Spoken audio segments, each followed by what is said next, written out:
इचलकरंजी शहराचे माजी आमदार माननीय श्री सुरेश हाळवणकर साहेब यांना वाढदिवसाच्या हार्दिक शुभेच्छा। शुभेच्छुक हातकणंगले लोकसभा मतदारसंघाचे लोकप्रिय खासदार माननीय श्री धैर्यशील माने दादा तसंच शिवसेना जिल्हा प्रमुख तथा इचलकरंजी महानगरपालिका नगरसेवक माननीय श्री रवींद्र माने साहेब।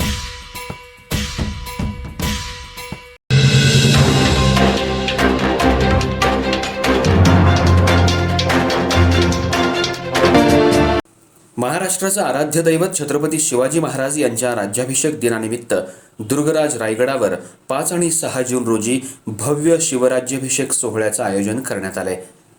युवराज संभाजीराजे छत्रपती महाराज यांच्या मार्गदर्शनाखाली होणाऱ्या या 16व्या अखिल भारतीय शिवराज्याभिषेक महोत्सवात राज्यभरातून लाखो शिवभक्त सहभागी होणार आहेत।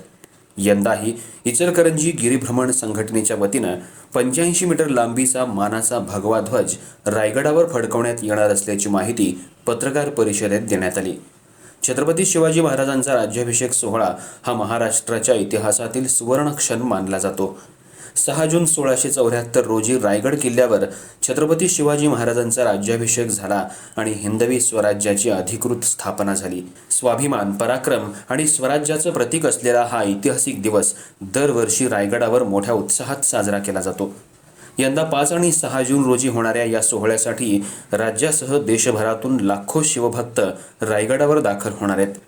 दरवर्षीप्रमाणे इचलकरंजी गिरीभ्रमण संघटनेला रायगडावरील नगरखाना परिसरात 85 मीटर लांबीचा भव्य भगवा ध्वज फडकवण्याचा मान मिळालाय।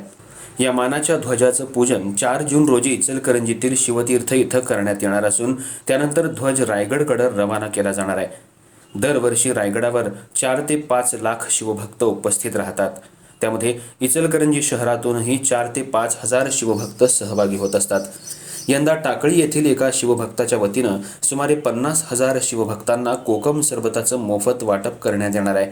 तसंच रायगडावर पिण्याच्या पाण्याची विशेष व्यवस्था करण्यात आली आहे। यावर्षी प्लॅस्टिक मुक्त रायगड हा उपक्रम राबवण्यात येणार असून किल्ल्यावर प्लॅस्टिक नेण्यास बंदी घालण्यात आली आहे। पर्यावरण संवर्धनाचा संदेश देत स्वच्छ आणि सुंदर रायगड अभियानाला विशेष महत्त्व देण्यात आले।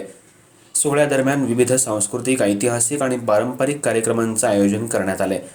पट्टणकोडोली येथील धनगर समाजाला मानाचा धनगरी ढोल वाजवण्याचा मान मिळाला असून पारंपरिक वाद्यांच्या गजरात हा सोहळा रंगणार आहे। अंबारी, युद्धकला, तलवारबाजीची प्रात्यक्षिकं तसंच महाराष्ट्राच्या शौर्य परंपरेचे दर्शन घडवणारे विविध कार्यक्रम आयोजित करण्यात आले आहेत। 6 जून रोजी सकाळी नगरखाना परिसरात युवराज जयकुमार शहाजीराजे छत्रपती यांच्या हस्ते पारंपरिक वाद्यांचा गजर होणार आहे। तसंच युवराज संभाजीराजे छत्रपती महाराज यांच्या शुभ हस्ते छत्रपती शिवाजी महाराजांच्या उत्सव मूर्तीचा अभिषेक, सुवर्णमुद्रांचा अभिषेक आणि राजदरबारातील विविध धार्मिक आणि सांस्कृतिक विधी पार पडणार आहेत। जागरण शाहिरांचे सोहळा, पालखीचा आणि स्वराज्याच्या ऐक्याचा हे यंदाच्या महोत्सवाचे प्रमुख आकर्षण ठरणार असून 2 दिवस चालणारा हा शिवराज्याभिषेक सोहळा शिवभक्तांसाठी प्रेरणादायी आणि ऐतिहासिक पर्वणी ठरणार आहे। या पत्रकार बैठकीला प्रकाश मोरबाळे, सचिन वरपे, मधुकर गुरव, संजय हजारे, अनिल कोठावळे, किरण कोठावळे, नगरसेवक योगेश पाटील, अमर बडे, संदीप चव्हाण, राजू ढापले यांच्यासह पदाधिकारी उपस्थित होते।